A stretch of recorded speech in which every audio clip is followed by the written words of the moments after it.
Halo semuanya, balik lagi di RM Tour bersama saya Randi guys ya.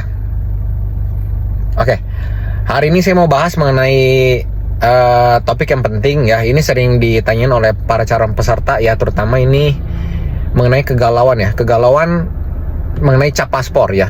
Seperti kita ketahuin untuk apply ya, sebenarnya cap paspor itu tidak wajib ya. Itu nggak wajib sama sekali. Karena cap paspor itu kan berarti kan histori perjalanan kalian ya, udah kemana aja gitu ya, dan itu bukan syarat utama ya dalam apply visa Amerika ataupun visa Australia. Nah ini sekaligus klarifikasi, saya terima apply visa 2 aja ya, visa Amerika dan visa Aussie ya. Jadi di luar itu nggak terima seperti Kanada atau Cina pun nggak ya. Nah seperti kita ketahuin, kalau misalnya kita masuk ataupun keluar suatu negara gitu guys ya, itu tentu ada namanya cap paspor ya. Sebagai bukti itu kita tanda masuk ataupun keluar, itu beserta lengkap identitas, tanggal ataupun ya waktunya kapan gitu guys ya. Nah capnya itu biasanya didapat dari officer di imigrasi. Jadi di imigrasi itu ada officer ya yang biasanya nanya kalian mau gimana, mau ngapain aja di sana gitu guys ya. Nah sekaligus itu untuk cap paspor. Seperti kita ketahuin, itu sekarang nggak semua negara terbitin cap paspor ya guys ya. Karena cap paspor itu dianggap sudah old teknologi ya. Sekarang udah teknologi baru ya, semuanya sistem terintegrasi oleh data ya. Jadi contohnya seperti negara Singapura ya, itu nggak ada cap paspor. Jadi kalian itu nanti by elektronik ya guys ya. Jadi kalian kalau misalnya ditanya kok itu nggak ada cap paspornya seperti apa jadinya gitu, ya itu kalian nggak usah khawatir, karena cap paspor itu hanya sebagai penanda kalian gitu guys ya, bukan sebagai bukti data ya. Bukti data yang valid itu yaitu ada di imigrasi bahwa orang ini benar telah masuk dan keluar sesuai data ya. Nah jadi intinya itu nggak masalah, karena cap paspor itu udah dianggap udah lama gitu ya. Dan nanti saya prediksi semuanya nanti beberapa tahun ke depan itu semua negara udah pasti elektronik semua, karena cap paspor dianggap maksudnya udah teknologi lama lah ya. Sekarang kan udah teknologi udah maju banget ya. Jadi tinggal scan paspor, nah itu data kalian semua keluar ya.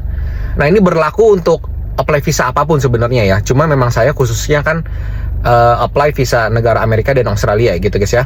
Jadi kalau misalnya kalian tanya, kok ini saya udah masuk Singapura nih udah berapa hari gitu, misalnya 3 hari gitu ya, tapi kok nggak ada cap paspor gitu ya. Ini termasuk hitungan atau enggak sih kok? Ya termasuk tentu, jelas. Kalian data keluar masuknya itu jelas, sangat terang benderang, itu ada semua gitu guys ya. Jadi kalian nggak usah khawatir, nggak ada cap paspor, no problem ya. Nah kemudian ada pertanyaan lagi seperti ini, kok ini saya baru perpanjang paspor gitu ya. Ini saya baru kemarin nih perpanjang paspor. Tentunya ya orang yang baru perpanjang paspor ya jarang untuk jalan-jalan langsung gitu guys ya, karena cap jalan-jalannya ada di paspor yang lama gitu kok. Itu seperti apa sih? Saya itu hitungannya udah pernah jalan-jalan nggak sih? Ya kalau misalnya ditanya kalian udah pernah jalan-jalan atau belum, saya sekarang tanya balik ke kalian gitu guys ya. Itu kira-kira kasusnya orang ini itu hitungannya udah pernah jalan-jalan atau belum? Misalnya di paspor lamanya dia udah pernah ke Singapura, Thailand, Malaysia gitu ya guys ya. Di paspor baru itu kosong melompong gitu guys ya, karena dia perpanjang paspor. Itu hitungannya sudah masuk jalan-jalan atau belum gitu ya. Kalian jawab dalam 5 detik ya. Saya beri waktu 5 detik. 1, 2, 3, 4, 5. Jawabannya apa guys? Ya, itu hitungannya udah jalan-jalan dong ya. Udah jelas banget, terang benderang banget dia udah pernah melakukan jalan-jalan ke luar negeri gitu ya. Tapi dia memang setelah itu perpanjang paspor ya.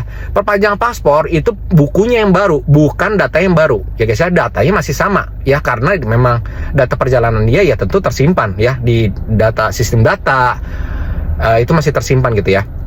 Saran saya, karena banyak yang ya sebenarnya pikirannya banyak macam-macam lah ya, maksudnya kok ini jadi gimana gitu ya. Saran saya, kalau misalnya kalian khawatir pada saat perpanjang paspor ya, minta baik-baik paspor lama kalian di imigrasi tempat kalian perpanjang gitu guys ya. Karena memang banyak imigrasi yang memang nggak balikin paspor, itu banyak ya. Cuma kalau kalian tipenya khawatir gitu ya, itu kalian minta dulu, Pak, Bu, ini saya mau minta tolong paspor lama saya dikembalikan, karena itu hak kalian, itu kan paspor kalian, meskipun sudah digunting gitu ya. Digunting paspor ya otomatis sudah tidak berlaku ya. Itu memang ada rumus internasional gitu ya. Jadi kalau misalnya kalian perpanjang paspor, kok terus ini yang tipe panikan ya, kok ini saya udah perpanjang paspor nih, tapi paspor lama saya ditahan imigrasi lagi gitu, nggak dibalikin. Nah terus itu data-data cap paspor saya ada di paspor lama semua gitu ya.